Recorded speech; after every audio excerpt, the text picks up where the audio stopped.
Fala pessoal, eu sou o professor Vitor e eu tô aqui para te ajudar a transformar o seu filme preferido em um bom argumento para a redação no vestibular. No vídeo de hoje temos aí as vantagens de ser invisível, escolhido por ser um filme inspirado em um livro, ambos do mesmo autor, né? Ou seja, o diretor aqui, o Stephen Chbosky, é o mesmo autor do livro. A diferença é que o livro foi publicado em 1999 e o filme foi produzido em 2012. Filme esse que conta com vários artistas famosos, né? Então você provavelmente já conhece a Emma Watson, a famosa Hermione da série do Harry Potter, e também nomes como o Ezra Miller e o Logan Lerman, né? Todos esses atores se juntaram para produzir esse filme baseado no seu livro homônimo, ou seja, no livro que tem o mesmo nome, né? As vantagens de ser invisível. Do que se trata essa obra?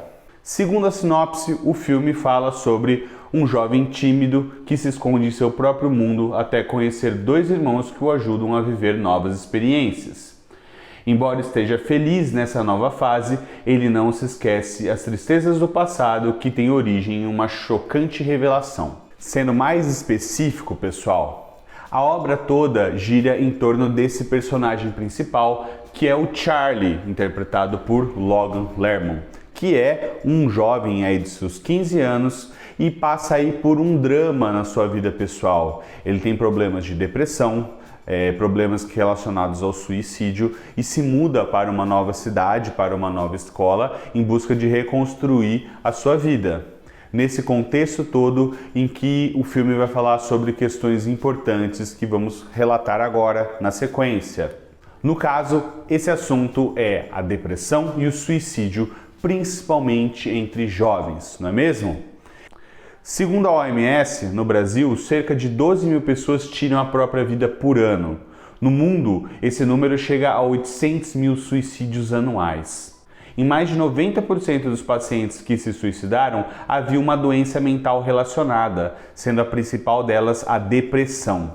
E também são fatores de risco para o suicídio situações como desemprego, sensações de vergonha, desonra, desilusões amorosas, dentre outros. Trata-se de um cenário bem grave e o livro tenta humanizar essa realidade, tenta transportar uma vivência tão dura, mas que muitas vezes reconhecemos apenas por números, colocados dentro de personagens de carne e osso, para que podemos então sentir empatia e construir uma visão crítica sobre esse problema.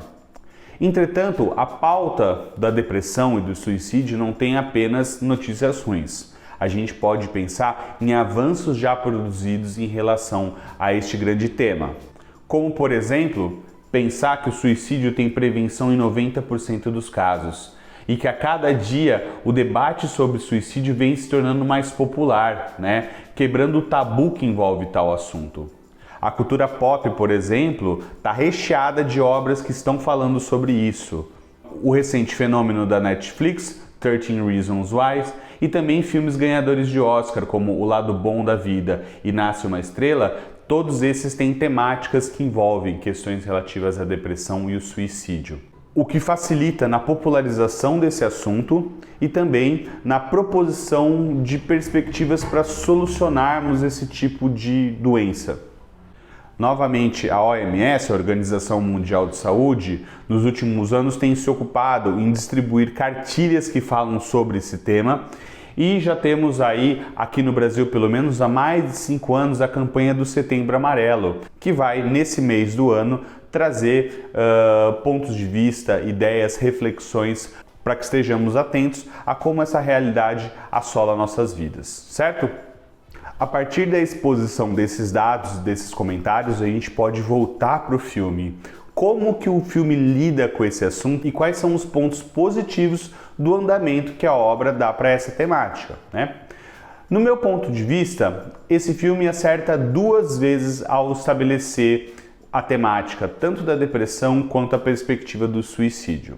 Acerta ao falar sobre a importância das relações interpessoais, né, para que esse quadro seja mudado. Então você tem o personagem Charlie que exibe uma sensível melhora a partir do momento que ele se cerca de pessoas queridas, de amigos que demonstram para ele um espaço de segurança psicológica para ele se sentir bem consigo mesmo. Mas mesmo com isso, Charlie só consegue o seu final redentor a partir do momento em que ele aceita a terapia como um método para a superação de traumas, não é? Então, esses dois pontos estabelecidos na obra, falando sobre a importância das nossas relações interpessoais e a importância do método terapêutico para que problemas como a depressão sejam superados, são, no meu entender, importantíssimos para o andamento da obra. Talvez você já conheça a frase de efeito mais famosa do filme, que é a seguinte: nós aceitamos o amor que achamos que merecemos. E talvez esse aí seja um grande ponto de empoderamento das pessoas que têm problemas envolvendo a depressão, não é mesmo?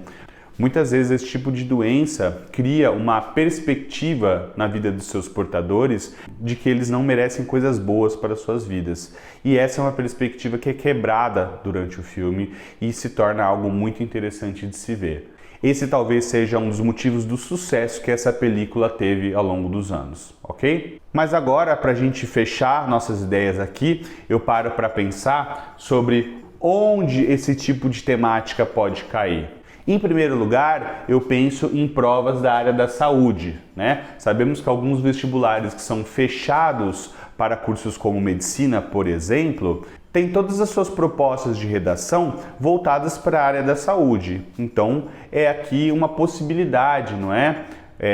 A questão envolvendo principalmente a depressão é um assunto abordado pela área médica, então acho que tem uma grande probabilidade disso ser cobrado em alguma prova com essas características, certo?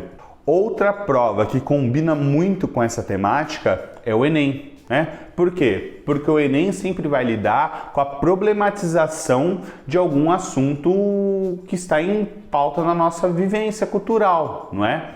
A questão da depressão, então, pode ser vista como um problema que deve ser solucionado. Então, pensar na redação do Enem é pensar num modelo de prova que vai pedir para que você, candidato, solucione os problemas. E nesse caso, as vantagens de ser invisível é um ótimo recurso argumentativo para, em um primeiro momento, fazer, por exemplo, uma contextualização sobre esse assunto, ou até mesmo que ele sirva de exemplo para propostas de solução que podem ser realizadas, não é mesmo? Eu acabei de falar que um dos grandes pontos positivos da obra é mostrar a perspectiva da importância da terapia para esse tipo de problema.